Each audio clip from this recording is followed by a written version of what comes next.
ما خپل ځان د پاره اولنې واده چې ما کولو نو زما عزتمندو ما والدینو ته بار بار دا خبره مخې تکدله دا ستاسو حق دی خپل حق به ادا کوئ دین جامه سپینه جامه ده او په دې باندې داغ ډېر د لرې نه ښکاري که سبا خدای ناخواسته چېرته زموږ په جامه باندې داغ ولګېدو پلاره بیا به ګیله نه کې وقت حالات حساس دي هر طرف ته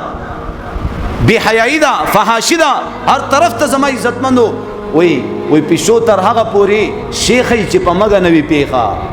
منګ تر هغه پوری شیخانی تر هغه پوری بزرګانی تر هغه پوری پرهیزګارانی چې د ګناه موقع راته نه راغلی مخې ته دا چې ګناه مخې ته پیښ شي او په هغې باندې تا ته قدرت حاصل وي بیا به د ایمان پته لګي چې ته اوس ګناه کې که نه کې نو ما ورته صفا خبره وکړه نو ما سره رشته دارانو نوم یې نه علم موږ سره خو اکثریت خلک مخالف دي وای واړه هلکان دي واده غواړي زه خپل کار ما دا بچي دي دی نه غټ دي هغه د واده نوم هم نه علي او دا ما ورته څه ویلي ته هم په کولا غوږونو واوره د هغې به کار کېږي زموږ کار نه کېږي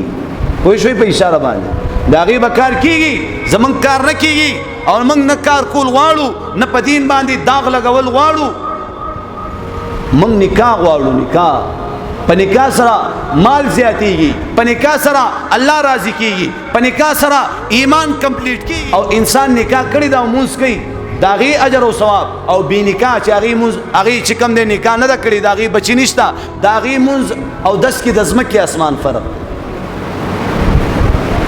او چا چې نکاح کړي چا چې واده کړي داغي به بچی وي کنه بي او چې دا چا بچي او دا سړی مړ شي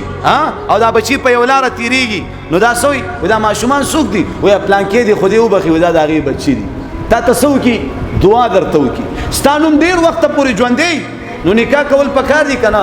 واده کول پکار دي که نه چې دا پلار دی بچي له واده نه کوي نو دې پلار ته دې دا بچی وایي تا ولې واده کړی دی تا به هم نه کولی که نه چې دا واده دومره بد شی دی او ښه شی نه دی او واده چې کوم دی تا ولې واده کړی نو دی خپل پلار ته دا خبره وکړي نو دی خپلو بچو دپاره به ودونه کوو به انشاءالله واده زما عزتمندو 1,24,000 کمو پیش انبیاو سنت طریقه ده او دا واده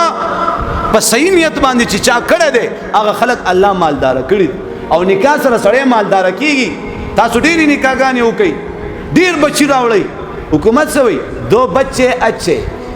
2 بچی بس دا ښه دي منگ ہوتے نا سمډیر ہی اچھے دې خبر ورسېدي سمډیر ہی اچھے منگ رزق څوک راکوي ته چې کله لونډر وي هغه ټیم تعالی رزق چا در کولو الله چې ستا ښځه راله دې له به رزق څوک ورکوي چې بچي دې راله رزق به څوک ورکوي نو چې په ایمان وایه ښځه دې راله بچي دې راغه نو رزق به زیاتېږي که کمیږي به او زموږ نیتونه ګډوډ او تاسو دا نه دي اورېدلي چې په الله باندې څنګه یقین وساتې الله در سره هغه شان معامله کوي الله باندې چې څنګه ګمان کې الله وایي بس داسې ټیک ده نو په الله باندې ښه ګمان کول پکار دي که بد ښه ګمان کول پکار نو زما عزتمندو انشاءالله العزیز په دې نیت باندې بچي له واده وکړه چې زما دا بچی د ګناه نه منې شي دې نیت باندې لور رشته وکړه چې زما دا لور د ګناه نه منې شي